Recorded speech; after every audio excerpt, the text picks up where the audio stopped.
Sejam bem-vindos a mais um Anima Talk, o podcast da Alter Engenharia de Emoções. Estou aqui mais uma vez com a Priscila Carvalhinha, minha sócia, nossa CEO. E mais uma vez, o bom de ter um podcast é que todo mundo que você quer ter uma aula de graça, você pode convidar para o podcast, né? Estamos aqui com a Nath. Ela vai se apresentar. Oi, gente, eu sou a Nath Dias.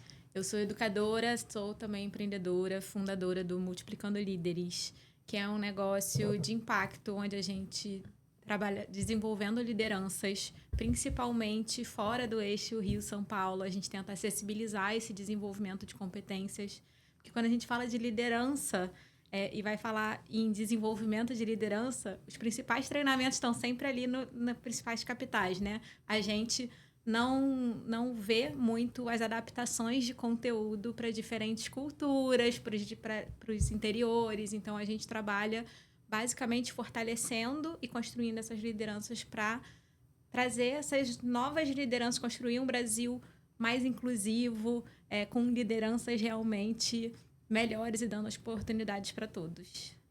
Bom, vocês já viram que a gente vai ter muita coisa para falar. Boa noite, Pri. Boa noite, pessoal. Bom dia, boa tarde também, né? Porque vai que horário que o pessoal está assistindo. Eu acho que já dá para contextualizar aí o quão é importante o que a Nath está falando quando a gente fala de diversidade e inclusão.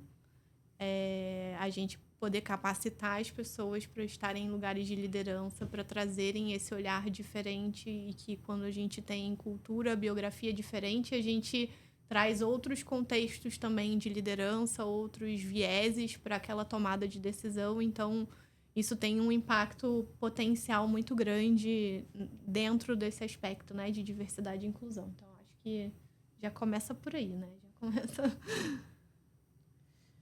Então, vamos lá, vamos começar por liderança. O que você enxerga como os principais desafios da primeira liderança?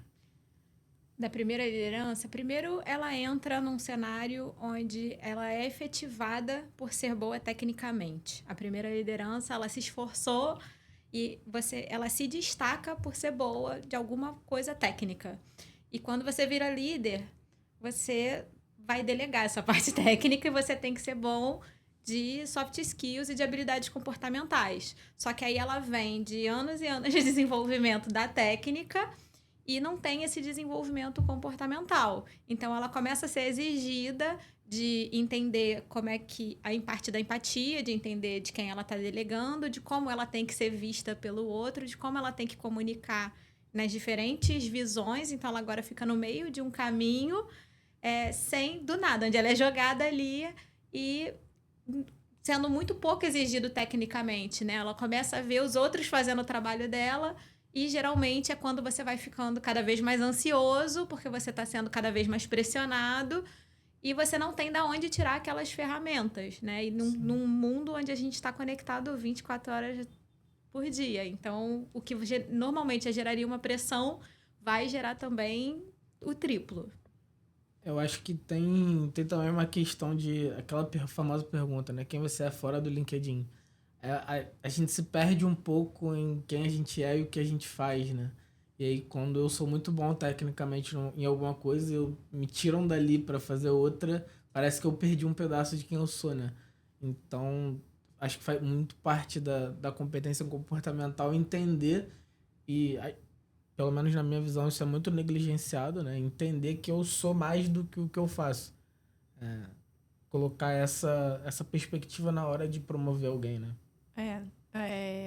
E aí eu acho que você está trazendo um ponto importante, né? Eu acho que vocês dois trouxeram esse ponto importante, que é entender, né, esse processo. E primeiro, eu acho que muitas das vezes eu acho que não é avaliado, né? Se aquela pessoa, primeiro, ela está realmente interessada em assumir um cargo de liderança. Perfeito. Eu acho que esse é o primeiro ponto, né? E quais são os impactos que isso gera no trabalho e todo o processo de adaptação que essa pessoa vai precisar fazer com relação ao trabalho que ela vai ter agora. E aí eu acho que você trouxe outro ponto, né? Que começa a ser uma perspectiva de... não é só como eu me enxergo e como aquela pessoa, né, que me lidera me enxerga, mas é como eu me relaciono com outros líderes, porque agora, né, eu estou num lugar onde eu preciso também começar a gerenciar e negociar com outras pessoas que estão em posição de liderança e como as pessoas que estão, né, sendo lideradas por mim me enxergam. E aí eu acho que tem um ponto interessante que é olhar o como eu me enxergo e como as pessoas me enxergam. Porque muitas vezes existe uma dissonância entre essas duas coisas. A pessoa se enxerga de uma forma e as pessoas enxergam ela de outra forma. Então, o processo de autoconhecimento e o processo também precisa ser facilitado de não só do feedback, né, mas de avaliação, para que essas coisas consigam convergir para o desenvolvimento da pessoa. Para ela falar assim, tá, então eu me enxergo assim, mas as pessoas me enxergam de outra forma. Ou não, eu me enxergo dessa forma e as pessoas realmente me enxergam assim. Mas o mais comum que a gente enxerga normalmente é a pessoa se perceber de uma forma e as pessoas enxergarem ela de outra. É mais difícil a pessoa estar bem alinhada com o que a gente tem de percepção interna e externa. E eu acho que entra no aspecto também de autoconhecimento, como você trouxe, né? Me conhecer para entender quais são os meus gatilhos, como é que eu reajo numa situação de pressão, né? Então, acho que isso tudo faz muito parte, né, desse processo. E muitas vezes ela não se conhece. Porque a Brené Brown, ela tem uma expressão que eu ouvi no podcast dela, inclusive, que ela chama de MPV, que é minha primeira vez. A pessoa, quando é efetivada, ela vem de tô dando certo, agora eu tô bancando tudo, e ela vai para uma posição onde ela é a primeira vez dela em várias situações. Então, ela vai errar. Ela não vai saber lidar, ela não vai falar da melhor forma, ela vai se sentir pressionada, não vai saber nem quais são os gatilhos dela ainda, porque ela vai começar a passar aquilo ali. Só que aquilo que você falou assim, quem é você fora do LinkedIn, tem isso. Se eu não me conheço ainda, e eu não estava esperando, não existe esse alinhamento de expectativa antes de você. Você só fica muito feliz que você foi efetivado. E quando você vê, você tem que lidar com várias frustrações que você era muito bom e você começa a falhar em várias questões, ou se incomodar, ou tá muito estressado. E você não sabe como usar suas forças, porque isso é uma coisa que a gente, do autoconhecimento, a gente trabalha muito pouco, então você não consegue ter aonde se segurar do que você é bom, porque a gente só sabe o técnico, mas como é que eu posso usar o que eu tenho das minhas habilidades comportamentais a meu favor fora do técnico se eu não sei o que é? Então, tem essa parte onde ele perde ali a identidade, ele não tem aonde se segurar, e tem essa parte da frustração, do gatilho que ele não sabe, e dele nem perceber que aquilo ali é uma primeira vez. Então, aquilo ali vai doendo e ele vai achando também que ele não deveria estar naquele cargo, que ele não é bom daquilo ali.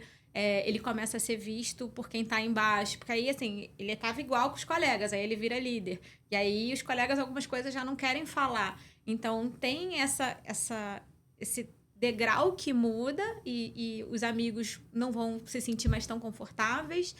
E ele tem a visão, muitas vezes, de baixo, onde o chefe não é de igual para igual, onde ele está acostumado a entender o que é melhor para ele e não necessariamente para a empresa. Que quando você vai para a posição de liderança, você tem que começar a ver a galera de cima, que está indo acima do eu preciso levar o que é da minha equipe para ajudar eles e construir junto. Sim. Mas eu preciso também ter a visão lá de cima para poder passar isso para baixo. E ele, geralmente, a primeira liderança não entende que ele precisa. Ele fica só sendo pressionado e se sentindo cobrado sem entender muito o propósito também. Porque, geralmente, também a liderança de cima não trabalha isso tudo. Ele só efetiva e fala, vambora. Você falou muito de feedback, mas pouquíssimas empresas realmente fazem feedbacks construtivos, né? Então, a maioria das vezes, não tá dando conta, não tá entregando prazo.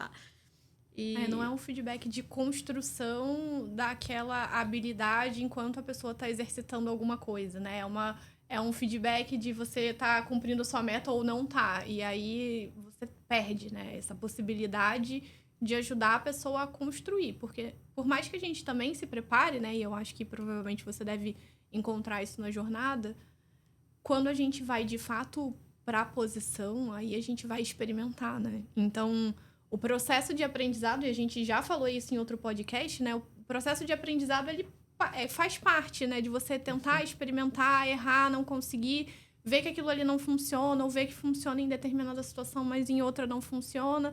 E é um processo, né? Então, o olhar do feedback de um gestor, precisa começar a olhar e falar assim, olha, deixa eu te ajudar também a construir esse caminho, deixa eu compartilhar com você o que eu consigo perceber, o que aonde eu já tropecei, né? Então, é para além só do cumprir meta ou não cumprir meta, mas um olhar para o desenvolvimento de quem é aquela pessoa, né? E como aquela pessoa... Qual é o tipo de suporte que aquela pessoa precisa para começar a desenvolver o repertório que ela, né? Por mais que ela tenha, né, até se preparado, e a gente sabe que na maior parte das vezes não é, mas mesmo uma pessoa que já se preparou, ela também vai tropeçar, ela vai dar os tropeços dela, né? Porque faz parte do aprendizado. Eu acho que, olhando da ótica da empresa, né, a gente tem uma transformação que infelizmente, ainda é muito recente, né? A gente tinha um departamento de RH totalmente operacional e quando a gente falava em desenvolvimento humano, parecia uma coisa muito lúdica, muito distante. Então, falta, não vou dizer para todo mundo, mas na maioria das empresas, entender o que de fato é um processo de transformar alguém no líder. O que é a competência necessária, qual é o caminho, até por uma questão de justiça organizacional, né? Por que ele virou um líder e eu não? Falta essa clareza e acaba criando várias dissonâncias na comunicação que poderiam ser evitadas com um processo claro. Então, acho que parte disso também não dá para dizer, falta autoconhecimento, falta isso, falta... De fato, falta, mas falta para as empresas também um cuidado maior com esse processo, né? Assim, e vocês estão falando de liderança, e principalmente na ótica da empresa, existe também a bagagem das referências. Então, quem está hoje em dia nas posições de poder, as referências deles são aquelas que não eram lideranças, eram chefes, eram pessoas com metas que passavam aquilo ali adiante. E hoje em dia, o mercado mudou e principalmente a geração Z que está entrando, não aceita mais esse tipo de cobrança dessa forma, comunicação dessa forma, né? Tanto é que eles denunciam muito mais as coisas de assédio, e aí existem também os contornos disso, de eles precisam aprender também aonde é uma conversa e aonde é assédio, mas é porque para eles não vão seguir porque você está pedindo. Ou você vai saber se comunicar e saber inspirar, e liderar e desenvolver, ou eles vão sair e vão para a próxima oportunidade, porque eles viram os pais só trabalhando e tendo burnout. Mas a referência dessa galera é chefe.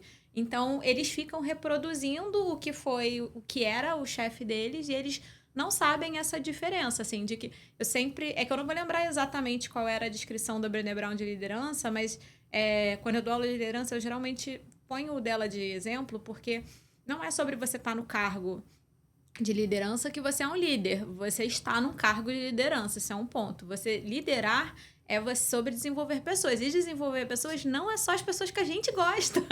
É desenvolver aquela que a gente tem ranço também. Desenvolver aquela que é difícil, que demora 3 vezes mais, que a comunicação não bate. E isso é o difícil do ser líder, porque ele tem que estar... Se ele só escolhe algumas pessoas, a equipe não vai funcionar, porque é uma engrenagem. Sim, ele acaba virando gargalo, né? Exatamente. Então, isso é um ponto também. Existe muita liderança que não faz por mal. Ela replica o que ela teve de referência, e outras que querem liderar para aquelas pessoas que eles gostam de desenvolver, para aquelas 3 ou 4. As outras, eles reclamam, e a culpa é sempre do outro. Sim. Eu acho que você traz um ponto, assim, de desafio, né? Que é isso, a geração Z, ao mesmo tempo que traz essa quebra de paradigma, ao mesmo tempo, por ver um polo oposto, né? Da geração dos pais que tá lá e trabalhou, e teve um burnout e vai, talvez, para o lugar mais extremo de também não entender muito bem o tipo de conversa e aí, às vezes, confundir o que de fato é assédio, o que não é, enfim. Mas já é uma geração que vem questionar muito mais o que a gente normalizou.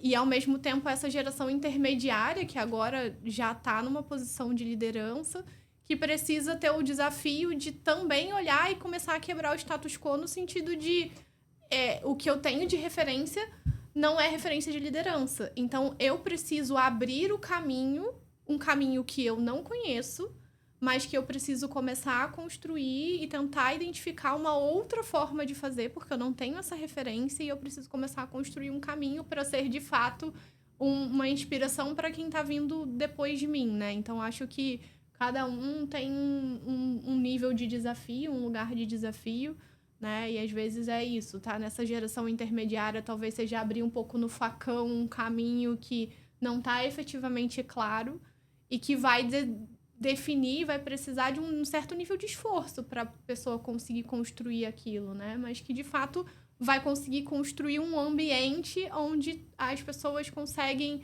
oferecer o que é melhor de cada um, né? Então, acho que tem uma coisa que eu venho questionando muito, porque me incomoda muito esse discurso das pessoas falarem que é a geração mimizenta. Isso me irrita muito, assim, porque é como se a gente limitasse e colocasse numa caixinha, e aí, a partir daí, eu não olho essas pessoas com as suas potencialidades, né? E aí, ao mesmo tempo, tudo que incomoda a gente também vai colocar numa caixinha. Então, o quanto eu coloco numa caixinha de mimizento porque aquilo ali tá me tirando da zona de conforto e tá começando a me provocar numa coisa que eu não queria olhar, que eu não queria ver, que eu tava normalizando, né? Então, óbvio, cada geração tem a sua dificuldade, né? A nossa geração também teve, no sentido, né, de entender as gerações mais antigas que a gente, e a gente também foi visto pelas gerações, né, anteriores à nossa como, né, com as suas próprias dificuldades, mas é isso, como a gente pode começar a olhar para o positivo, né? Qual é a quebra de paradigma que essa geração está querendo trazer e como é que a gente pode aproveitar o que eles estão trazendo para, de fato, construir uma nova base, assim, né? Quando essa caixinha do mimizento, assim, ela me dói sempre. Porque isso é claramente uma postura de quem não para também para olhar o outro lado. Uhum. É exatamente isso. Ele não percebe, assim, para mim tem nos treinamentos de liderança eu sempre falo que é óbvio, mas que na prática ninguém olha para isso, assim, ninguém lida com isso na realidade. O mundo mudou. A forma que eu trabalhava há 5 anos atrás, 6 anos atrás, antes da pandemia, e assim, já tinha mudado antes, já não funciona mais, assim, não dá mais. Se você está liderando do mesmo jeito que você liderava antes da pandemia, em 2019, tá errado. Se você não mudou sua forma de liderar num mundo completamente acelerado, principalmente agora com a IA, você está liderando o errado.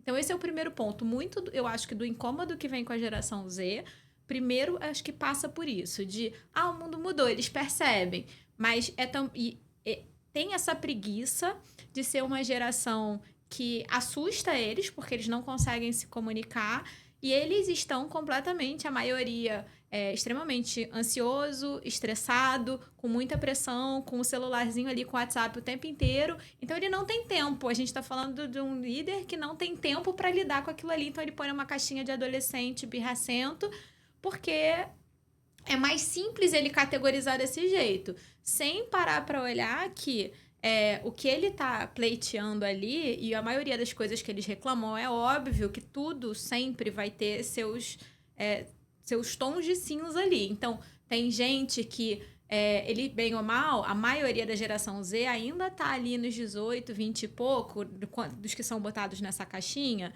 E eles realmente ainda têm coisas para aprender, assim como eles quando estavam nessa época. Parece até que ninguém nunca foi estagiário. Todo mundo já nasceu eles esqueceram. Exatamente. Então, assim... Isso é o que mais... Eles esqueceram completamente as atrocidades que todo estagiário... Sempre se zoou o que o estagiário fez. Caiu o Facebook, a meta do ar. Foi o estagiário. O estagiário sempre deu problema, sempre faltou porque foi viajar.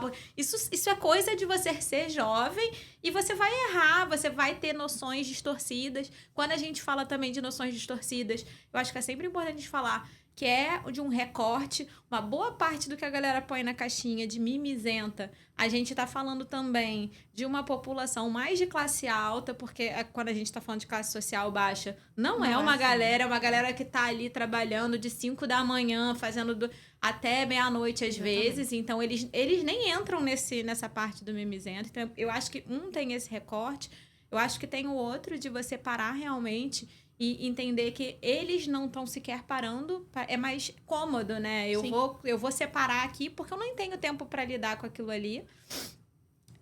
Mas eles não estão percebendo também que essa é a geração mais preparada para lidar com tecnologia. E agora isso vai ficar muito escancarado com a IA e tudo que ela está trazendo. Porque você vê claramente do Millennium para cima já resistindo, assim, já acha que a inteligência artificial é só o ChatGPT e mesmo assim um ou outro tá ali mais empolgado, a maioria tá ali ainda resistindo, tá com tá com medo dos robôs. Tem gente, a gente tava falando sobre o falar o por favor, o obrigado, antes de começar aqui. Mas a verdade é que a gente vê muito... Eu vejo vários milênios pra cima falando por favor e obrigado porque tem medo, assim, mais pra frente. Vai que é Skynet, né? Daquelas revoluções, de certa... Aonde que isso vai dar? E por mais que ainda isso pareça brincadeira, assim, o nosso referencial ainda é aquele... Qual era o Exterminador do Futuro, sabe? A gente tem essas fantasias ainda ali no subconsciente. Então, pra geração Z, já é mais tudo junto e misturado. Ele pensa já numa solução, ele não tem medo de pegar, sair, tentar criar um aplicativo do zero, criar uma empresa enquanto tá trabalhando, criar uma solução e sair enfrentando. Então, assim, essa falta de comunicação se perde potenciais incríveis e vai ter uma hora que não tem mais como perder, porque o mercado é deles. Então, tem esse ponto aí que tem que ser olhado também, né? Porque é um recorte que você não para olhar, que quando ele reclama da liderança, é porque a gente está falando também de um mercado que está sucateado, onde você vai trabalhar e ser cobrado pelo WhatsApp 11 horas da noite para ganhar um salário mínimo, 2. Então, se é para ganhar pouco, ele vai pro próximo. Ele vem de uma outra geração onde você não tem que aguentar aquilo ali. Sim. E ele não para olhar que ele normalizou coisas que não deveriam ter sido normalizadas. Então, muitas coisas do que eles estão questionando estão certas. As pessoas não ficam mais 20 anos numa empresa, não vai ter um fundo de garantia gigantesco se for demitido. Então, para ele é só sair. E o mundo mudou, inclusive as construções de trabalho. Eu posso sair, não vou ser mais julgada se eu em 2 anos passei por 3 lugares. Há 10 anos atrás ele seria extremamente julgado na hora de ser selecionado. Hoje em dia não vai ser mais. Então, acho que é olhar mais para essa geração. Eu acho que tem... Só adicionando um pontinho importante também, que entra na questão do mimimi, essa é uma geração que já nasce dentro das mídias sociais, principalmente o WhatsApp e Instagram, e as notificações, né, TikTok. Então, eles têm crises de ansiedade desde os 13 anos. É a geração ansiosa. E aí, eles lidam com ansiedade e isso é recorrente cada vez mais, deles terem crises de ansiedade, ou quando estão muito pressionados, eles sabem pontuar um limite muito mais do que os adultos. Sim. Que não percebem e tá todo mundo saindo com burnout. Então, eles pontuam porque eles têm que aprender muito cedo qual é o limite deles. Sim. E aí, eles ficam mimimi, porque eu aguentei. Aguentou e tá com burnout. Aguentou. E a que preço aguentou? Sim. Então, isso não é questionado. Ele normalizou coisas que realmente não se falava nada disso, né? Tinha que aguentar, mas é isso. Com o mercado sucateado, a gente tem que aguentar mesmo? Eu acho que você colocou... Eu queria trazer 2 pontos e um exemplo. Eu acho que, primeiro, você falou disso do gestor não ter tempo, né? E isso não é de agora, né? Assim, tem 2 coisas para mim que são muito claras dentro do ambiente corporativo. Normalmente, as pessoas não gastam muito tempo para fazer planejamento. As pessoas nunca têm tempo para planejamento. Não, planejamento gasta muito tempo. Você gasta 5 minutos para fazer planejamento, depois você quebra a cara por 1 ano no projeto. Quando você devia ter 6 meses de um bom e um excelente planejamento e depois dali para frente você começar a aplicar, faz gestão de mudança, acontece, mas um bom planejamento. E a parte de desenvolvimento de liderança sempre foi uma coisa que as pessoas falaram, não temos tempo. Então, o olhar sempre foi para a meta, para, né, o quanto a equipe está performando, se está performando, não está. E isso sempre foi muito recorrente, né? Você está falando antes da pandemia, eu fiz a minha transição de carreira exatamente no período de pandemia, eu trabalhei 10 anos antes no mundo corporativo. E era isso, assim, perder tempo, você sentar para desenvolver uma pessoa. Sendo que a sua principal função deveria ser essa. Né? E o resultado ele vem através de um processo de fortalecimento do desenvolvimento da equipe. Então, o que me parece agora, né, e aí ouvindo você falando, isso se tornou muito mais urgente. Não dá para continuar achando que você não tem tempo para fazer isso. Não, isso aqui precisa estar na sua agenda. Isso precisa ser algo que ocupa um espaço na sua agenda. Eu não tenho tempo, então cria o tempo. Bota lá um tempo na agenda. Isso aqui é como se fosse uma reunião, não sei, um compromisso. Mas isso me parece começar a ser mais urgente agora, por conta de toda essa movimentação do mercado e aí esses conflitos geracionais, né? E aí eu acho que outro segundo ponto que você trouxe com essa questão da geração e da questão do recorte social, né? E aí eu tenho contato com outras pessoas de geração Z e para mim isso também é muito claro. Dependendo do nível social, essa pessoa, ela tá ali, ela tá batalhando, ela tá correndo atrás, ela não tá reclamando do trabalho que entra. Ela tem uma consciência de classe, uma consciência política, uma consciência sobre diversidade. As minhas irmãs são da geração Z, elas são muito mais novas que eu. Eu tenho 38 e elas são 15 e 17 anos mais novas que eu.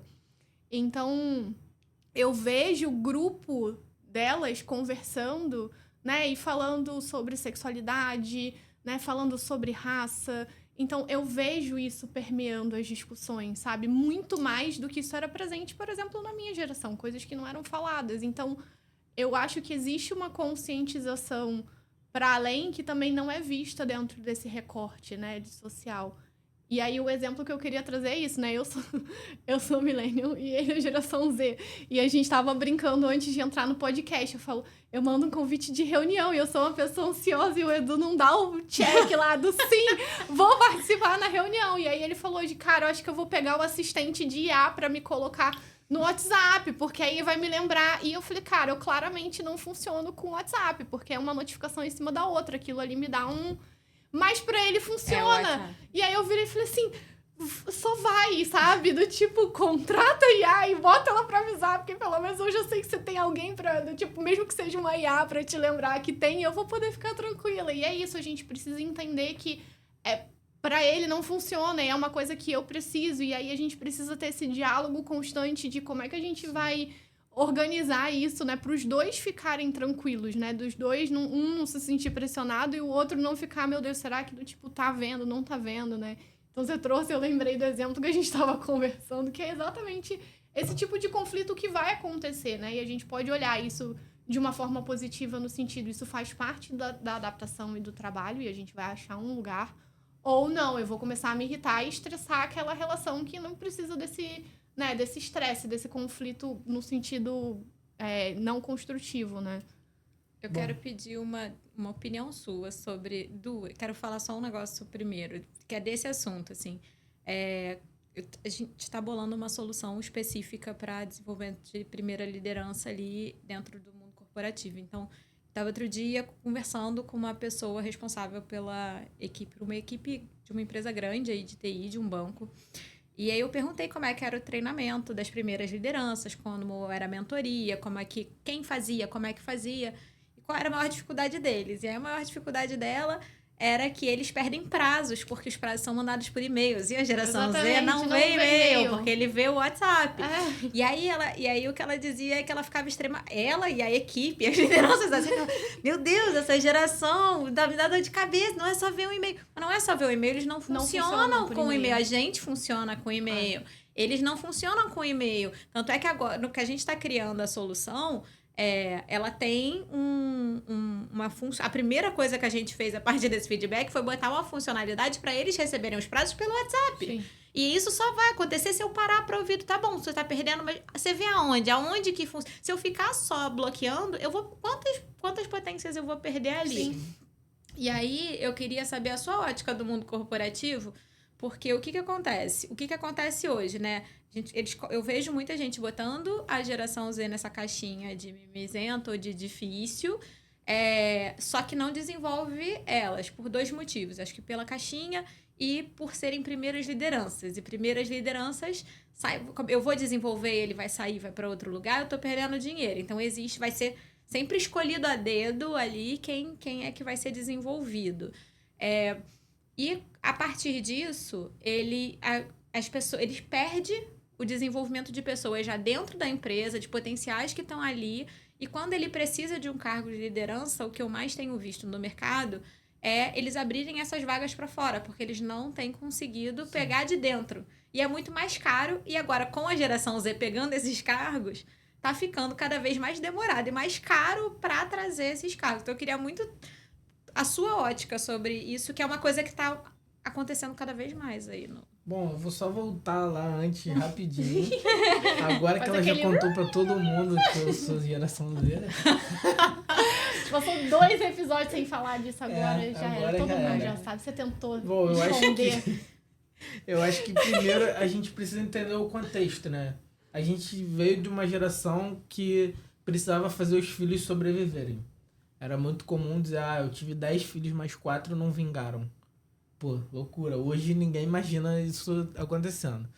Depois a gente veio para uma geração que tinha a missão de alfabetizar os filhos. Eles não eram alfabetizados, mas eles tinham que alfabetizar os filhos. Depois a gente vem de uma geração que tinha que fazer faculdade.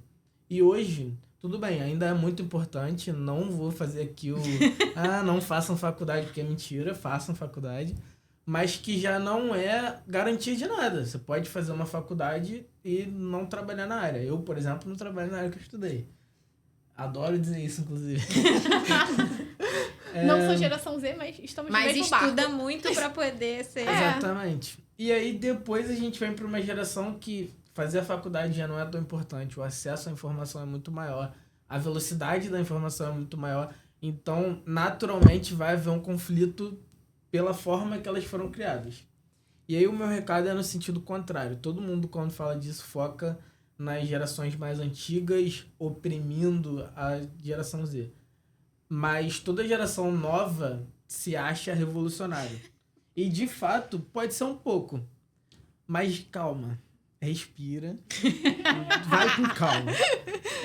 Vamos fazer uma revolução, né? Primeiro interna. Depois a gente muda os outros. Se achar que deve depois, né? Primeiro se entende. Então, calma. E aí, a segunda reflexão que eu queria trazer sobre isso é uma frase. Não vou falar o nome para não virar polêmica. Mas, enquanto a educação não for libertadora, o sonho do oprimido é ser opressor. Exatamente. Muita gente repete o padrão da liderança porque eu passei por aquilo. Se eu sofri isso, ele tem que sofrer também. Então, toda vez que tiver um conflito dessa natureza, eu acho que cabe a gente pensar se eu estou fazendo isso porque é necessário ou só porque eu passei e eu quero que você passe também. Então, ficam essas reflexões do anterior. Agora é a minha opinião sobre o cenário. Eu acho que primeiro sobre treinar e a pessoa ir embora. Só tem uma coisa pior do que isso, né? É não treinar e ela ficar. Então, já vamos tá aí a resposta. Reflitam. Fique com isso. Aí. E assim, eu acho que vai dar trabalho. As pessoas vão ter muito trabalho para conectar as gerações. Mas eu não conheço nada que foi grande, que deu certo, que foi bom e não deu trabalho. Então, e cabe também a reflexão de novo para a geração Z que tudo bem, tem determinadas coisas que eu não aceito, mas eu não aceito por quê? O porquê que a gente sempre pergunta para os outros, por que a gente não pode perguntar para nós mesmos? Isso vem de alguém que com 20 anos eu pedi demissão, eu falei, eu vou abrir minha empresa e vou dar meu jeito. Mas talvez hoje, 8 anos depois, não sei se eu teria feito da mesma forma. Talvez eu teria aberto a minha empresa, mas com mais calma, com mais planejamento. Então, para a geração Z, que às vezes está saindo de uma oportunidade que é muito boa por conta de coisas pequenas, vale observar se o longo prazo, menos o agora, não estou falando para aceitar nada que é inaceitável, mas menos o agora e mais o e daqui a 50 anos. A gente fala muito disso sobre ESG, sobre diversidade, a gente consegue pensar a longo prazo para temas muito complexos, mas quando a gente, é tudo agora, amanhã, semana que vem. Então, acho que são as minhas 2 reflexões sobre isso. Não sei se eu te respondi. Eu acho que você traz um ponto importante, que é uma coisa também que eu acho que faz parte dessa geração, que é tudo para ontem. Eu já me vejo nesse lugar, por já ter, né, uma certa aceleração da rotina, mas eu acho que as gerações que estão por vir, elas vão ser cada vez mais imediatistas, porque a gente tem tudo muito rápido, né? A resposta precisa ser para ontem, ou a gente joga na internet, hoje a gente acha, as gerações anteriores, elas vieram de um lugar onde, para ela conseguir uma informação, ela tinha que caminhar até a biblioteca, buscar o livro na prateleira, abrir o livro, procurar onde estava no livro. Então, assim, o processo interno de digerir o tempo, de entender que as coisas tomam tempo, né? era outro, a paciência era outra. E aí uma geração onde hoje abre o celular enquanto o professor está dando aula, e às vezes ele vai corrigir o professor porque tá ali a informação, lidar com um processo natural de olhar para o longo prazo me parece que ser um desafio começa a ser cada vez maior, Sim. assim, porque não houve esse treino, né? E aí é engraçado porque isso me conecta muito com o lugar que a gente falou de educação. E aí é aquela coisa, né?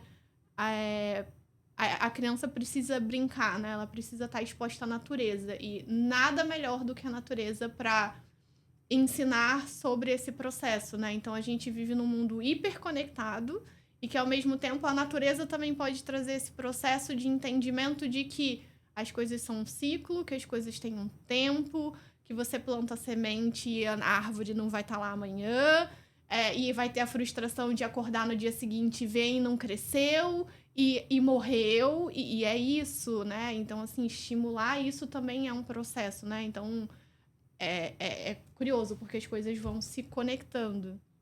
E eu acho que vocês estavam falando aqui, me veio muito a questão da comunicação em si, né? Você falou, né, a geração Z se perguntar o por que eu tô, né, do mesmo porquê que eu entrego pro outro, por que eu não faço pra mim. E eu acho que é esse o processo, né? Quando eu trouxe a brincadeira de, nossa, eu mando um e-mail e, né, o Edu funciona melhor no WhatsApp, eu penso, pera, o que eu preciso? Eu preciso saber que ele recebeu a mensagem, que assim, ele vai estar presente na reunião. Então, eu falei, cara, qual vai ser a minha estratégia? Eu não funciono pelo WhatsApp, porque ali fica misturado, eu não consigo achar as minhas datas, os meus prazos, eu preciso de uma agenda. Para mim, faz sentido ter uma agenda eletrônica. Para ele, não faz, ele se organiza. Então, assim, não vai cair o meu dedinho, mandar uma mensagem e falar, então, a gente tem uma reunião tal hora, você vai estar presente? Ah, vou, já tá aqui. Beleza, acabou, resolveu o meu problema. Né? Então, eu acho que a gente conseguir, como você falou, né, se colocar no lugar do outro e entender também o que eu preciso, porque às vezes eu tô exigindo do outro sem entender o que de fato eu preciso. Eu não preciso que ele veja o e-mail. O que eu preciso de fato é saber se ele vai estar na reunião ou não. E a sua necessidade que você está jogando em cima dele porque você não tem consciência da sua necessidade. Da necessidade real, né? E aí eu gero uma imposição pro outro para se comportar da forma como eu espero para suprir uma necessidade que eu não sei qual é. E ao mesmo tempo, pra mim, isso é tão irrelevante que eu não fazia a menor ideia de que isso Exato. aí Exatamente. E essa parte, pra mim, conforme você tava falando, eu te apego exatamente... Eu acho que tem esses dois pontos, assim. Tanto o da comunicação, onde eu preciso entender, como líder, que não vai ser só sobre mim. Então, não é só sobre eu... Eu não posso mais ser aquele chefe que vai chegar e vai falar, tem que ser assim. Se o meu trabalho é desenvolver pessoas, se meu trabalho é de gestão, eu tenho que chegar e entender se... a base da comunicação, eu sempre falo assim, não é sobre o que você comunica, é sobre garantir que ele entendeu o que você está comunicando. Então, a partir do momento que eu falo... Tem uma reunião e ele já perdeu 2 reuniões. Não tô dizendo que você perdeu. Que nem lá o jovem. Mas assim, a partir do momento que eu tô vendo que aquilo ali tá me gerando estresse por algum motivo, eu preciso entender por que eu tô estressada, se é só aquilo. Porque tem a questão do eu também tá sobrecarregada, e aí Sim. A gente cobra a paciência da geração Z e realmente tem essa questão que já vou falar. Mas a gente não tem paciência porque a gente tá sobrecarregado também. Então, eu também não paro para entender se eu não tô botando um nível acima. E eu não paro para entender também que a minha função ali... gente, tô falando isso numa posição onde todos os dias eu também respiro fundo quando eu tenho que pegar alguém na minha equipe e falar assim, meu senhor, essa pessoa não fez tal coisa. Mas eu posso brigar ou eu posso falar... Oi, fulano, o que você precisa? Qual é a sua forma de trabalhar? Vamos achar uma forma que funciona? Porque a minha responsabilidade não é só cobrar se ela... É entender por que ela não funcionou ali na equipe e achar uma solução. Se eu já falei 3 vezes daquela forma de funcionar e ela não tá funcionando para ela, eu tô falando errado. Eu tenho que achar uma outra solução. Meu papel é achar a solução. Como líder, é sobre resolver problema. Não ser bom técnico, para que quem esteja ali resolvendo as coisas técnicas, eles têm que ser melhor que eu. A minha equipe vai ser boa se eu conseguir desenvolver ele. Eu tenho que desenvolver pessoas fodas. Se eu tô deixando ele falhar, eu tô falhando mais ainda como gestor. Eu acho que a gente tem lideranças extremamente cansadas e que sobrecarregadas e que colocam ali para fora e não param para entender que precisam parar e ajustar, porque isso também leva tempo e isso é cansativo. Sim. Então tem esse processo. Né? E tem a parte ali, e isso demanda comunicação e não só eu vou falar para te cobrar porque você precisa resolver meu problema. Se existe um problema, eu preciso também entender qual é a minha responsabilidade como liderança em resolver. E sobre essa parte da geração Z ser realmente mais impaciente, a gente vai ficar também cada vez mais, porque a gente está exposto também cada vez a conteúdos mais rápidos, a gente não tem mais anúncio, a gente não tem mais que esperar, é tudo muito mais rápido e isso vai ser mais acelerado ainda nos próximos anos. A geração Z, eu acho que ela já vem com isso bem mais forte, porque os aprendizados deles já vieram muito de YouTube e TikTok.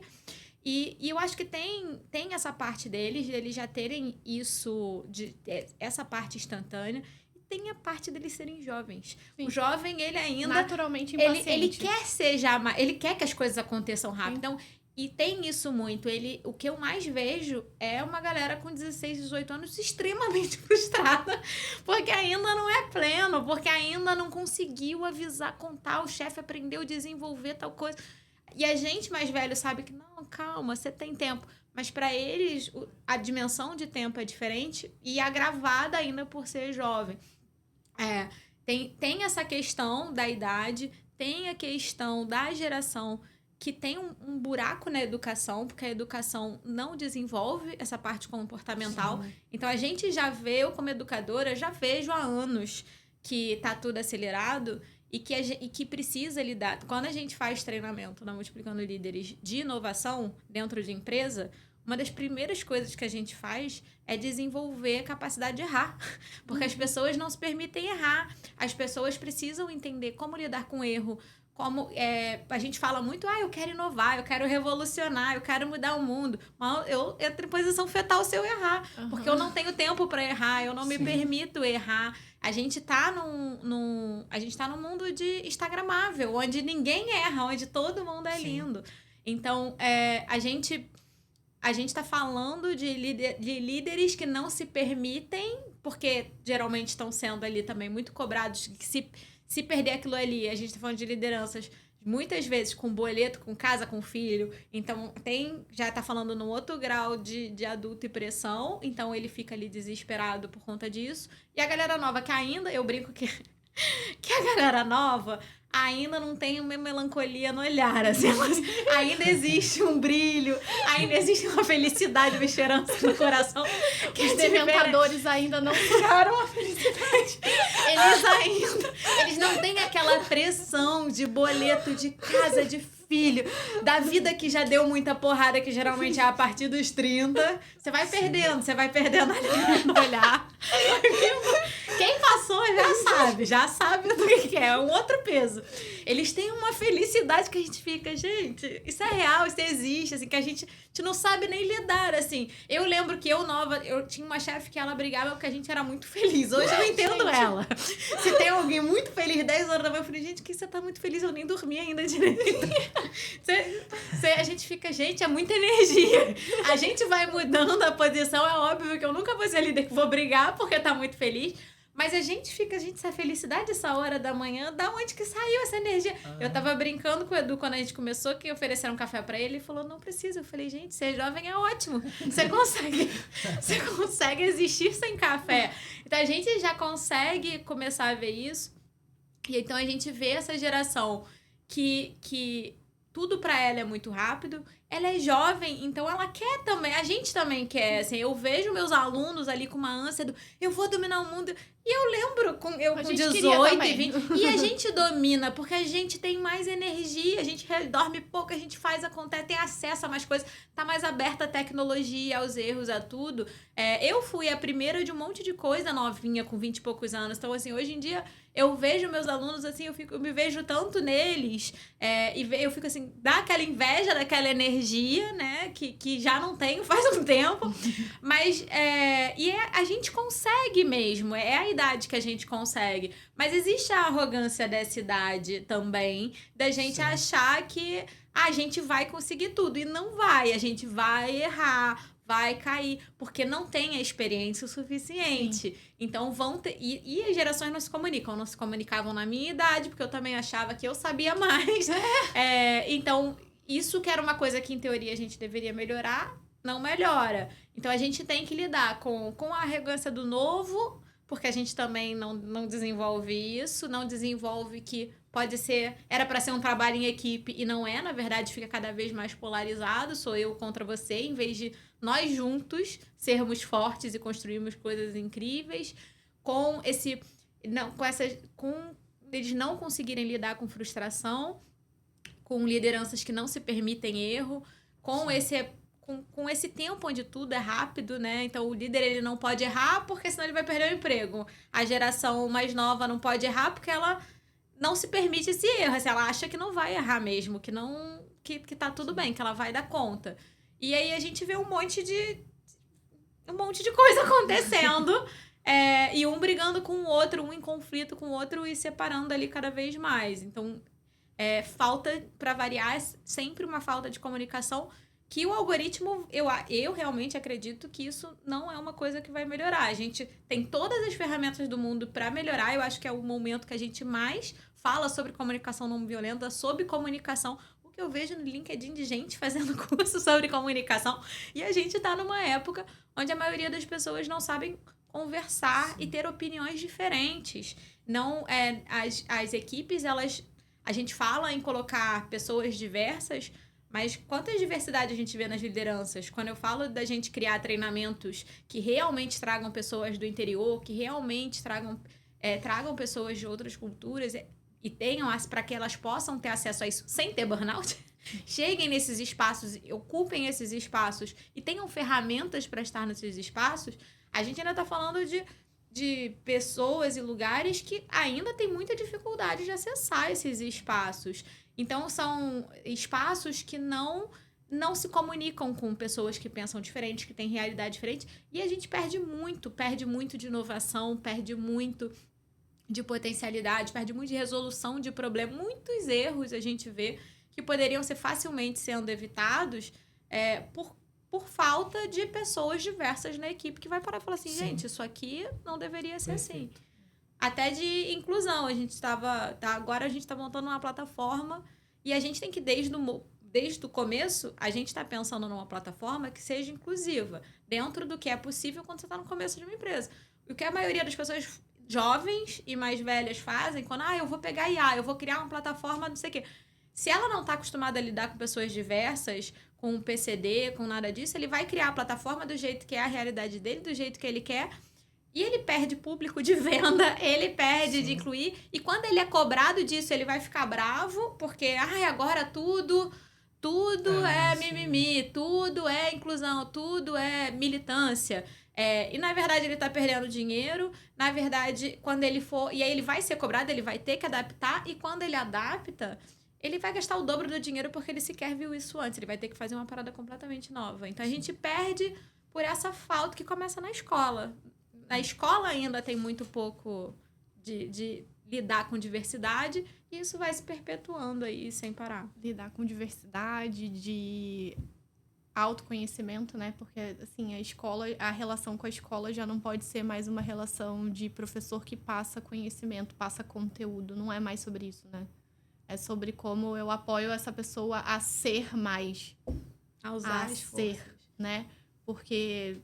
tá aí, não precisa mais. Eu acho que a única coisa que a gente precisa ensinar é, o que você vai acreditar, como é que você vai buscar fontes confiáveis, de resto, conhecimento tá aí.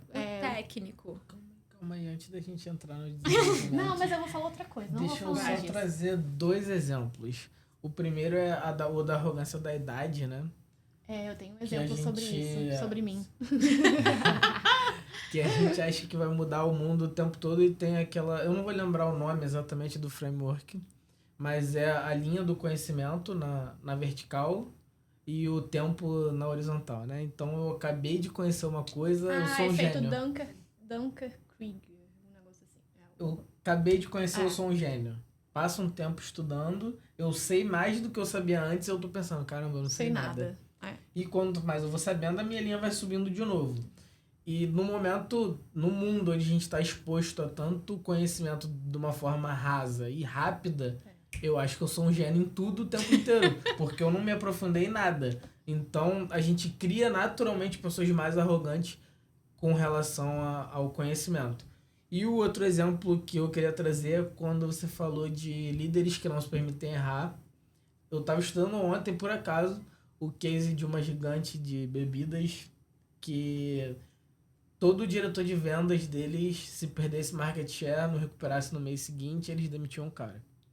E aí um cara fez uma revolução no comercial, perdeu no primeiro mês, não voltou pro mesmo lugar no segundo, ficou igual.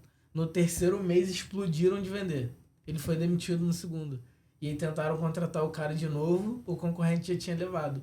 E eles começaram a perder market share todo mês e tentando trazer o cara de volta e não trazia. Então, acho que tem um pouco da geração que obviamente é muito mais acelerada, mas a gente já teve essa baixa tolerância ao erro por muito tempo e a gente não quer admitir, né? Acho que tem um pouco hoje do... chegou um candidato geração Z, o entrevistador tira um print, joga no LinkedIn, o outro faz um reel no Instagram, o outro vai pra lá, e aquilo reverbera por muito mais tempo. Enquanto 10, 15 anos atrás, aquilo ficava num grupo de 3, 5 pessoas e ninguém sabia. Então vai se criando um efeito muito maior em cascata de coisas que já aconteciam e ganharam outro nome. Tipo, e ganharam outra escala. Famoso empurrando com a barriga, pô. Pelo amor de Deus. E ganhar outra escala também, né? Exatamente. De velocidade de compartilhamento. Mas eu acho que eu tenho um exemplo para mostrar que, de fato, isso acontece em todas as gerações, né? Quando eu entrei no mercado de trabalho, eu me formei em 2010. E o meu primeiro chefe já tinha seus 50 anos quando eu entrei na engenharia. E era muito engraçado, porque isso, você entra, você vai revolucionar, e eu fazia tudo muito mais rápido, eu automatizava tudo, né? A menina das planilhas e, né, dos processos. E a gente não entendia porque que, né, ele só tava lá querendo a paz de espírito dele. Tipo, é isso, eu vim trabalhar, e tá tudo bem, eu quero sentar aqui e no final do dia eu fecho meu computador e vou embora pra casa, né? E é isso, a gente naturalmente, enquanto jovem, a gente tem essa postura, né? Essa arrogância do jovem de, nossa, eu vou mudar, eu vou fazer diferente, nossa, a pessoa não quer... É boa, mas é meio burra também. Também, porque é isso, jovem. Traz movimento, porque, né, tem esse impulso do jovem, mas eu acho que o lance é a combinação das duas coisas tem um potencial muito maior. Porque no final das contas era isso, era um cara que ao mesmo tempo me trazia uma segurança de, cara, paz de espírito, tudo bem, você não precisa acelerar desse jeito. E, cara, um pouco antes de sair da empresa, eu lembrava dele e falava, cara, agora eu começo a entender que do tipo assim, não tem necessidade de ter essa pressa, não tem necessidade de querer correr, não tem linha de chegada, não tem lugar para chegar, né? E aí eu acho que outro ponto que a gente tá falando disso, de não ter lugar para chegar, né? E dessa ânsia por, nossa, ainda não sou pleno, ainda não sou isso, não sou aquilo. Eu vivi um pouco no meu mercado de trabalho, assim, que era essas explosões de carreira. Então, a pessoa do tipo teve um crescimento na carreira muito rápido. Ela saiu ali do pleno e já virou um gerente, daqui a pouco já era diretor e assim, meteórica a carreira, né? E aí eu acho que hoje em dia isso... por essa escala da informação, assim, da coisa se disseminar de uma forma muito mais rápida, é isso. No Instagram só tem o case de sucesso, aquela pessoa que acabou de abrir startup e virou unicórnio, sabe? Do tipo, a pessoa que entrou e aí você é um Hellis mortal que entra e fala, mas eu tenho 20 anos e eu ainda sou pleno, sabe? E você fala, cara, você é uma pessoa normal. Parabéns. Né? Você está na média das pessoas. É isso aí. Vamos aprender a ser normal, assim. É isso, faz parte do tipo... Acontece, né? Ocasionalmente você vai ver uma carreira meteórica, mas se a gente coloca isso como uma referência sempre, eu acho que a gente vai adoecer. Mas muitas vezes o problema é que a referência virou... Não são nem as carreiras meteóricas, são as carreiras que são um comercial que é meteórico, mas se você for olhar, é de mentira, aquilo não aconteceu. Lamborghini alugado. Exatamente. Esse é o problema. A referência das pessoas são de palcos que não existem, que são falsos, com gramas artificiais. A grama do vizinho... Tem uma frase que eu sempre falo para meus alunos, assim, a grama do vizinho é sempre mais verde porque ela é artificial. E as pessoas precisam aprender a olhar, a perguntar. Muito do que eu aprendi com quem estava na frente foi porque... Eu acho que eu sempre fui meio intrometida de... Se alguém me dá meia abertura, eu vou ali perguntar algumas coisas dos bastidores. Mas perguntar dos bastidores sempre me fez ter noção da realidade. Se você for comparar, não é se comparar com o que ele tá mostrando no Instagram. É pegar quem é a sua referência. Pô, ela demorou quanto tempo para chegar ali? Você consegue... Quem é a pessoa... O que eu mais vejo são as pessoas falando assim... mas as outras pessoas... Eu dou consultoria de negócio, né? Então, eu vejo muitas pessoas falando assim... Mas as outras pessoas vendem muito. Mas as outras pessoas, quando lançam... Eu falei, quem são as outras pessoas que vendem rápido? Quem são as... Qual é o bastidor dela? Ela já tinha feito curso antes, às vezes tem uma lista de pessoas. Ela tem dinheiro? Ela tinha uma pessoa em paralelo? Você sabe os bastidores? Eu sempre pergunto, eu nunca vi essa coisa que é generalizada e é dita e a gente pega como referência. E a gente faz isso na carreira. E se você for ver, o sucesso do dia pra noite geralmente durou 10 anos. O que eu mais vejo é que as empresas... A minha empresa estabilizou quando fez 7 anos. Que foi uma coisa que me cantaram essa pedra quando eu tava com 1 ano e meio de empresa. Inovação. Uma empresa tradicional demora de 3 a 4 anos para estabilizar. Então, inovação é o dobro do tempo. Quando eu parei, eu falei assim, o dobro do tempo são 7 anos, meu Deus. Como é que eu vou fazer? Porque aí, em vez de eu me cobrar e achar fracassada, eu vou olhar... olha, isso aqui é novo, então eu preciso educar o mercado. Então, eu preciso entender que eu vou errar. Eu preciso entender que eu preciso ter margem de erro. Eu preciso ter dinheiro. Eu preciso ter vida, porque senão vai chegar em 7 anos eu tenho um burnout na empresa, que é o que eu mais vejo. Então, é a galera que não sobrevive. Quando a empresa dá certo, ela não aguenta mais, não falta ela. Então, ela não dá mais conta daquilo ali, porque ela não se organiza, ela não se permite que aquilo ali demore... É isso, assim, o adulto, quando a gente tá mais velho, geralmente é o milênio, ele não tem o tempo, porque ele tem a pressão de boleto, então ele precisa que aquilo ali se resolva mais rápido, mas as coisas têm um tempo. E não é porque a gente quer ou preciso, acha que funciona assim que vai funcionar. Então, o novinho é porque é novo, mas o milênio, ele acredita. Outro dia me mandaram exatamente isso, assim, a geração do milênio é a geração que acreditou no conto de fada do fazer o que ama. E eu acho que tem isso, onde ele achava que é só fazer o que ama, e trabalhar 48 horas no dia, que é inventar a hora, é abrir mão de tudo. Qual é o preço? Que você não tem... Eu falo muito disso, de ser uma millennium onde o nosso normal é abrir mão da vida para fazer o que ama. Qual é a romantização disso, do que você tem que abrir mão? Isso é uma coisa que a geração Z briga muito e não tá errada. Você não tem que abrir mão. É onde a gente vê ali na frente a curva de dar errado. Você abre a mão dos seus amigos, você abre mão da sua vida social, porque eu tô fazendo o que eu amo. E eu vi, assim, como quem entrou numa carreira que eu comecei com publicidade. Então, assim, entrei numa carreira que era absurdamente masculina. Então, só que era nova, né? Então, eu falei assim, eu vou desbravar. E desbravei. Fui a primeira em um monte de lugar. E fui a primeira mulher em um monte de multinacional. E isso é ou a primeira de 5 numa empresa com 100. Mas tem um preço. Eu trabalhava, só Deus sabe quanto, 18 horas por dia, quando dormia... tomava rebite de farmácia, ainda mais publicidade, tomava rebite, isso era normalizado, você tomar remédio para você ficar acordado 2 dias, porque eu brincava que a minha vida era uma mistura de O Diabo Veste Prada com Se Beber Não Case, porque eles vão te dar cervejas e festas para você, e videogames, a gente vê muito isso no ambiente de inovação. Vai ter o escritório colorido, o ping-pong que você não pode usar, a gente tinha a hora do salão, dava para fazer unha Em alguns lugares, você podia tirar o seu horário para fazer unha. Em outros, você Tinha, mas se você tirasse o horário para fazer a sua unha, você seria cobrado por aquilo ali. Mas você tem benefícios de massagem no horário de trabalho, de unha, o de ping-pong, do videogame, da cerveja, das festas exclusivas, mas você também é cobrado a trabalhar 18, 20, 24 horas por dia, assim. E aí de você...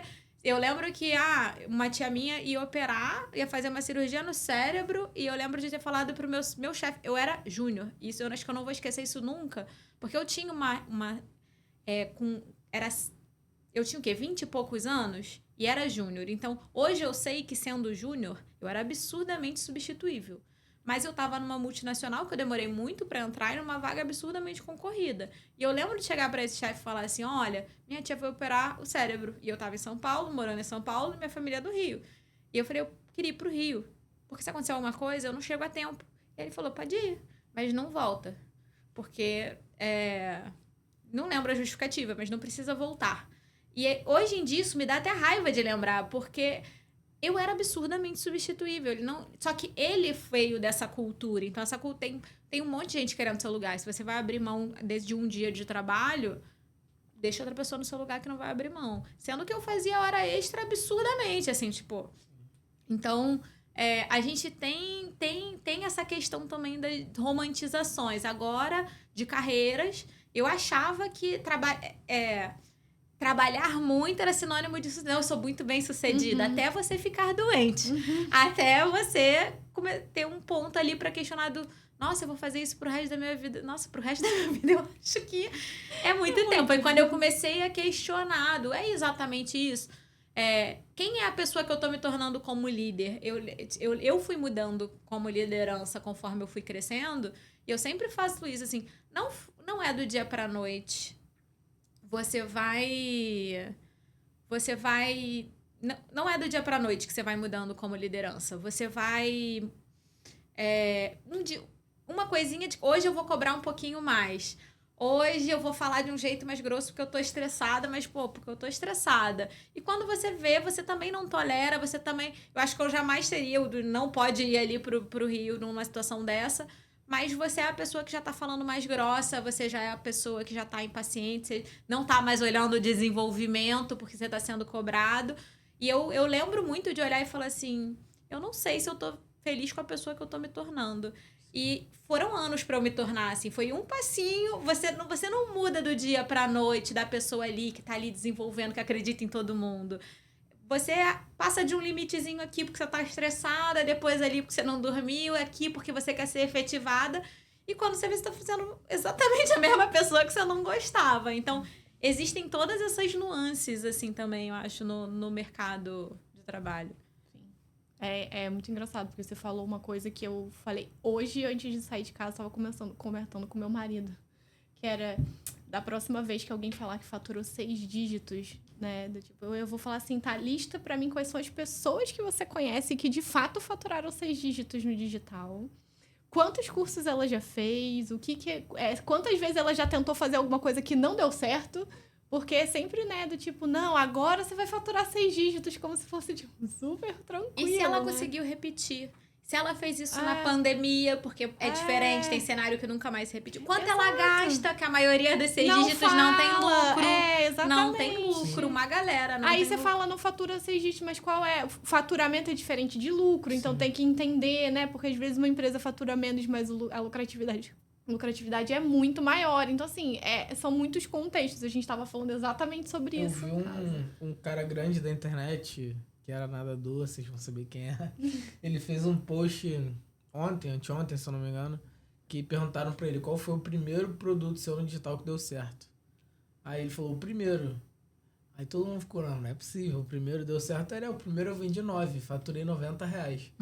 E aí eu continuei fazendo, até que eu faturei. Então, eu acho que as pessoas pegam muito, beleza, daqui pra cá, ele vendeu. Então, começou aqui. Não começou. E qual é o preço? Falando com quem trabalha com pessoas que criam do zero. E aí, é isso. Eu passei isso já com o cliente, dá uma frustração. Eu sofro junto. A gente monta estratégia para poder lançar uma coisa. E aí a pessoa, no primeiro lançamento, ela tem que ela não... E assim, qualquer primeiro lançamento é igual... E aí eu vejo exatamente a mesma coisa na carreira. A pessoa entra no emprego novo e não importa qual é o cargo. Cara, você não tá ali naquela empresa, você não sabe como ela funciona, aquela cultura, do que é cobrado, Sim. Você não sabe os processos. Por mais que você fosse muito bom ali no outro, você vai ter um tempinho ali de adaptar. É a mesma coisa quando você começa a vender. Você pode ser muito bom, mas você ainda não vendeu, você nunca botou nada online, você nunca fez o curso, você não criou um processo, você tá criando tudo novo, do zero. Aí vende 8. Nossa, eu fiz isso também quando eu vendi os primeiros coisas. Ai, meu Deus, eu vendi só 5. E a minha vontade eu vi uma cliente passando isso, e a minha vontade era chegar pra ela e falar assim, na verdade não é isso, assim, eu falei e eu acho que eu vou repetir ainda por um mês pra ver se ela absorve. Do tipo, você não falhou, é a sua primeira vez. As pessoas estão começando a ouvir que você está vendendo alguma coisa agora. Você tem um processo você agora tem tudo pronto, você está começando. Mas eu lembro o quanto eu fiquei frustrada, até eu parar para perceber que eu estava frustrada porque eu tinha um aluguel que estava batendo. Exatamente. E não era porque eu estava feliz de ter vendido, só que eu precisava vender mais. E aí eu comecei a entender que eu precisava ter se aquele era o meu plano, se eu queria viver daquilo ali, então eu tinha que entender aquele cenário. E quando você começa realmente a olhar os bastidores do outro, você vê que de todo mundo que é bem sucedido, ou demorou bastante tempo, ou tem um preço. Porque eu tenho um cliente que faz 6 dígitos. Tem um preço fazer esses 6 dígitos. Tem um preço de estresse, da quantidade de equipe, de investimento, de risco. De disponibilidade. De disponibilidade. A galera fala, porque os novinhos ganham dinheiro no TikTok fazendo dancinha. Já tentou ganhar dinheiro no TikTok fazendo dancinha? O trabalho que dá. O que você tem que entender? Eles têm mais tempo e mais energia. Exatamente. Mas não dá pra diminuir o que eles fazem, porque Sim. a gente não faz com essa facilidade. Eu acho que tem até uma ótica de diminuir o trabalho enquanto, no final das contas, ele é um artista.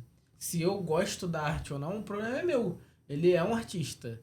Se eu gosto da música do fulano, do filme do fulano, da dancinha dele no TikTok... E se você, como profissional, soubesse vender do jeito que ele vende, tava tudo bem. Exatamente. Você não gosta porque porque aquilo é estranho pra você, aquilo é novo, então você também diminui. Estranheza. Assim como diminuiu a nossa geração também. Sim, então tem esse contexto aí todo. Sim. Bom, eu vou pular os próximos tópicos. A gente tem que fazer outro podcast pra falar ter que dos fazer o outros volume itens, 2. o volume 2, porque a gente foi só até a metade da... Já vamos marcar a próxima data. E vamos para as considerações finais. Muito bem. Eu acho que eu vou ficar com um tópico de comunicação, assim. Pra mim, eu acho que é um ponto que a gente falou bastante. E acho que teve algo que você trouxe, né? Da diversidade, dessa parte da comunicação.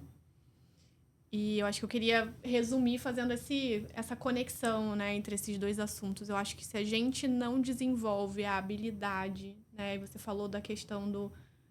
A gente faz muitos cursos de comunicação, mas a gente está cada vez menos tolerante com pessoas com opiniões diversas.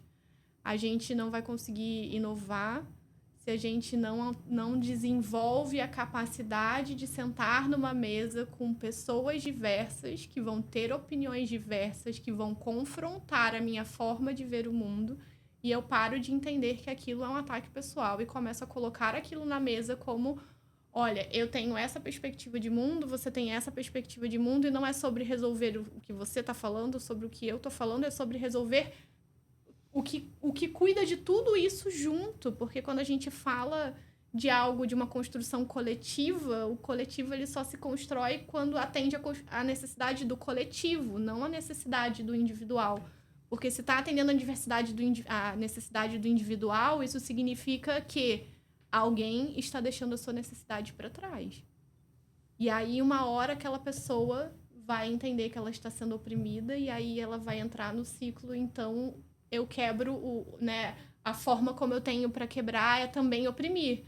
Então, o coletivo ele se constrói quando não é sobre a sua necessidade, não é sobre a minha, é sobre a necessidade do coletivo. Como eu vou conseguir olhar para isso? Mas, para isso, a gente precisa desenvolver uma capacidade de sustentar o desconforto de ter um diálogo com uma pessoa que pensa diferente da gente.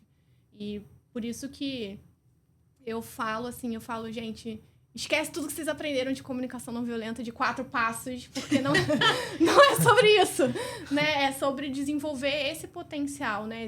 De reconhecer as necessidades, de entender e começar a sustentar o desconforto de ter conversas difíceis, né? Porque a diversidade e a inclusão, ela vai passar pela conversa difícil, pela conversa desconfortável, né? E eu não consigo fazer inclusão, porque eu acho, a gente já falou isso aqui em outros momentos, a gente consegue até, eu acho que a gente já começa a ter diversidade no sentido de tentar inserir as pessoas, mas as pessoas, elas ainda ficam nos grupos, assim, Mas você recorta. Você continua Não tem a segregando. inclusão, exato. E para ter a inclusão, a gente precisa desenvolver essa capacidade de lidar com o diferente.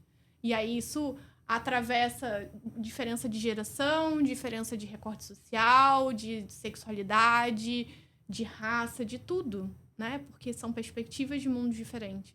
Então, eu acho que isso permeia tudo, né? Tudo que a gente conversou aqui um pouquinho. Eu acho que só fazendo um recorte na sua consideração, porque eu me meto mesmo. Pode ficar à vontade. Muito se fala sobre cultura, mas construir cultura é construir essa consciência coletiva.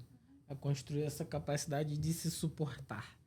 Então, se fala muito em cultura de uma forma muito lúdica, de uma forma objetiva é construir pessoas olhando na mesma direção. Então, E suportar, né? Do tipo, o suportar no sentido, inclusive, de sustentar, né? Suporte o outro, né? Porque às vezes vai ser sobre suportar, de aguentar.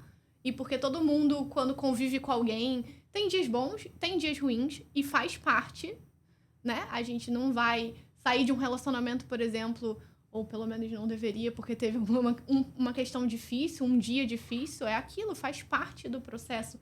Ter dias difíceis, ter momentos de desafio, mas tá lá, é o suporte, né? É quando você precisa, eu tô aqui, quando eu preciso, você tá aqui por mim, e aí é esse poder da coletividade que me permite também poder falar, nossa, hoje não dá pra mim.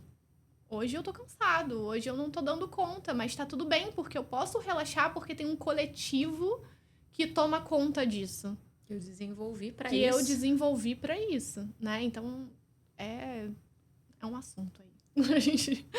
Pra mim, o que me deixa mais agoniada e, ao mesmo tempo, motivada a trabalhar pelo resto da minha vida. Mas acho que é isso. Assim, a minha dor e a minha motivação é que toda essa separação e polarização que a gente vê crescendo, né? Porque tem as dores e as delícias de toda a parte de inovação e tecnologia, e uma das maiores dores é essa polarização cada vez maior, e que está perdendo essa parte de conexão e de... Óbvio que sempre teve, né?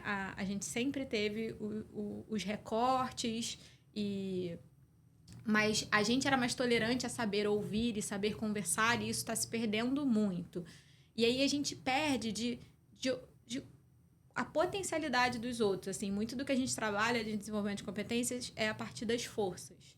E porque cada pessoa tem as suas habilidades, cada pessoa tem suas forças, e forças são absurdamente complementares. Então, a partir do momento que eu só me separo, esse é mimizento, esse é velho, esse é não sei o quê, e eu vou só recortando, essa é a pessoa, essa é chata, eu vou só recortando as pessoas, eu não consigo ver o que ela tem de bom, eu não consigo pegar aquilo, eu não vou juntar aquilo. E é tão incrível de ver, assim, quando tudo se completa, quando você para ver, principalmente quando você vê essas diversidades, ou simplesmente uma equipe fluindo junto, assim, potencialidades diferentes, forças diferentes juntas. Gente, isso aí são as melhores ideias, são as melhores empresas, são as melhores equipes. A gente fala muito do Google. O Google é um que estimula muito esse tipo de desenvolvimento ali de equipe.